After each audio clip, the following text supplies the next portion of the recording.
नमस्कार, मेरा नाम है गौरव पाल। आप देख रहे हैं गौरव का चश्मा। उत्तर प्रदेश की योगी सरकार ने पिछले साल भर में क्या क्या घोटाला किया, आज इसकी पोल हम यहां पर खोलेंगे। आपको बताएंगे कि कैसे सरकार ने स्कूटी बांटने, तनख्वाह बढ़ाने, एआईसीटी बनाने के नाम पर पैसा तो पास किया, लेकिन वो जमीन पर उतरा ही नहीं। जी हां दोस्तों, क्या क्या महा घोटाला योगी सरकार में हुआ, आज इस पर सवाल उठ रहे हैं, क्योंकि आज से उत्तर प्रदेश का जो बजट सत्र है वो शुरू हो गया है। 11 फरवरी को उत्तर प्रदेश का 2026-27 का नया बजट आएगा, लेकिन बड़ा सवाल यह है कि 2025-26 का जो बजट था उसका क्या हुआ, कितना पैसा खर्च हुआ, उसका लेखा जोखा क्या है, जो वादे थे वो पूरे हुए या नहीं। जी हां दोस्तों, उसी पर बात होगी।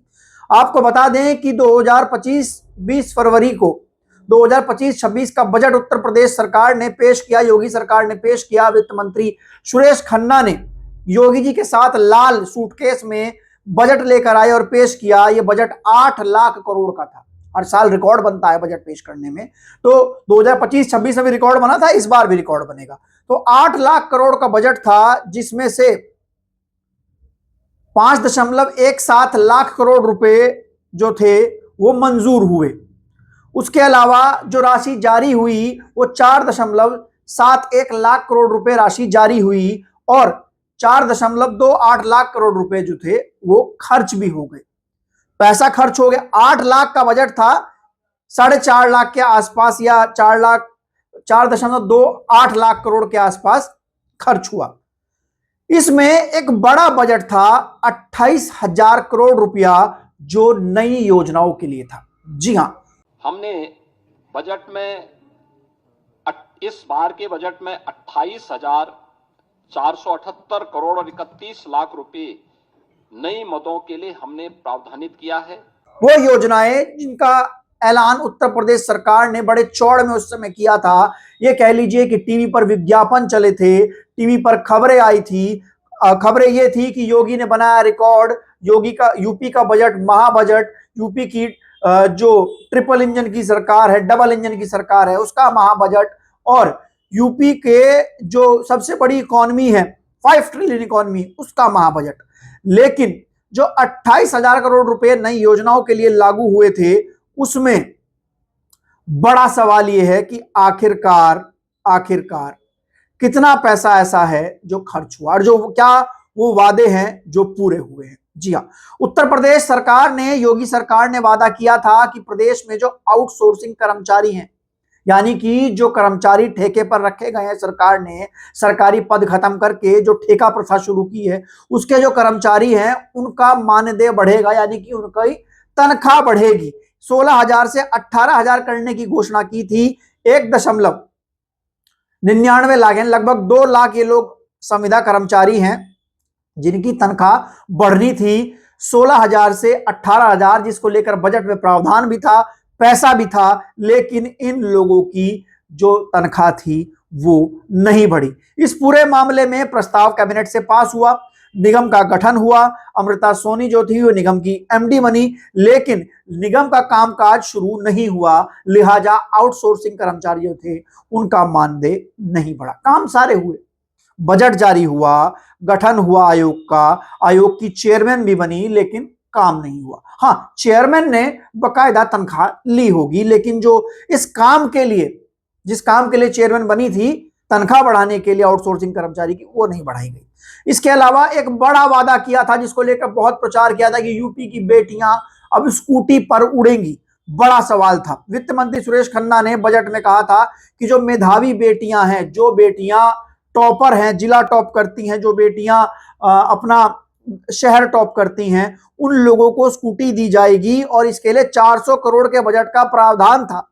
बीते वर्ष बजट के बाद घोषित इंटरमीडिएट बोर्ड के परिणाम में जिले प्रदेश पर 10 स्थान प्राप्त करने वाली, की जो जिले के टॉप 10 लड़कियां होंगी उनको स्कूटी दी जाएगी, लेकिन अब तक स्कूटी नहीं दी गई। 400 करोड़ का बजट भी रखा गया, लेकिन जो बेटियां हैं, जो मेधावी बेटियां हैं, 500 बेटियां ऐसी हैं जो अब तक राह देख रही हैं कि योगी जी की स्कूटी आएगी और वो उस पर उड़ेगी। ये वादा भी योगी सरकार ने किया था। इसके अलावा जिले में 10 जिलों में वस्त्र उद्योग और लेदर पार्क बनाए जाएंगे। यानी सरकार ने यह कहा था कि राज्य के 10 जिलों में संत कबीर नगर में वस्त्र उद्योग पार्क, संत रविदास नगर के नाम से लेदर पार्क स्थापित किया जाएगा। ना तो अब तक सभी जिलों में वस्त्र उद्योग पार्क बने हैं और ना ही लेदर पार्कों की स्थापना हुई है। केंद्र सरकार के सहयोग से कानपुर और आगरा में पहले से ही लेदर फुटवेयर पार्क स्थापित करने की प्रक्रिया चल रही है। वहीं बनारस में रमना क्षेत्र में 75 एकड़ भूमि पर संत कबीर टेक्सटाइल एवं अर्पेल पार्क का निर्माण किया जा रहा है।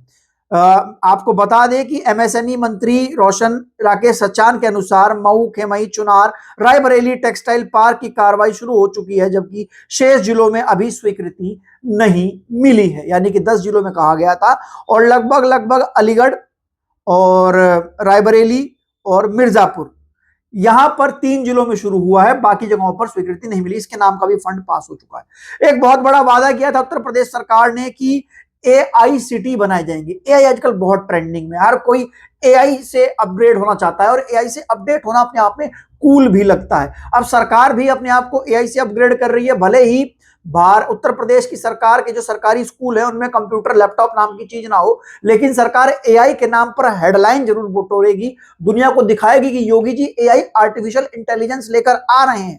जबकि आज तक न जाने कितने ऐसे स्कूल हैं उत्तर प्रदेश के जहां पर कंप्यूटर तक नहीं है। एआई सिटी बनाने की बात कही गई थी। प्रदेश सरकार ने आर्टिफिशियल इंटेलिजेंस यानी कि एआई क्षेत्र में के हब में रूप में विकसित करने की पहल की थी। इसके लिए लखनऊ में आर्टिफिशियल इंटेलिजेंस सिटी की स्थापना करने की घोषणा की गई थी। साइबर सिक्योरिटी में टेक्नोलॉजी रिसर्च ट्रांजैक्शनल पार्क की नई योजना बजट में शामिल थी। एआई सिटी और cyber security technologies research transactional park की योजना अभी कागजों पर ही चल रही है, ये भी नहीं बनी है। एआई सिटी जो लखनऊ में बनाने की बात कही गई थी, cyber security technology research centre बनाने की बात कही गई थी, वो सिर्फ कागजों में पड़ा है, वो भी इस बजट में शामिल था, वो भी नहीं बनाया गया है। इसके अलावा एक्सप्रेसवे के लिए प्लान तैयार नहीं है। जी हां, वादा किया गया था कि 4 नए एक्सप्रेसवे उत्तर प्रदेश को दिए जाएंगे, जिसमें पहला एक्सप्रेसवे आगरा लखनऊ एक्सप्रेसवे को गंगा एक्सप्रेसवे से जोड़ते हुए हरदोई फर्रुखाबाद तक जाना था। दूसरा एक्सप्रेसवे गंगा एक्सप्रेसवे को प्रयागराज, मिर्जापुर, वाराणसी, चंदौली से होते हुए सोनभद्र से जोड़ने का प्रस्ताव था। तीसरा एक्सप्रेसवे मेरठ से हरिद्वार जाना था और चौथा एक्सप्रेसवे बुंदेलखंड से रीवा तक बनना था। यूपी डा के जो सीईओ हैं हरि प्रताप शाही ने बताया कि रीवा वाला प्रस्ताव तो रद्द हो गया।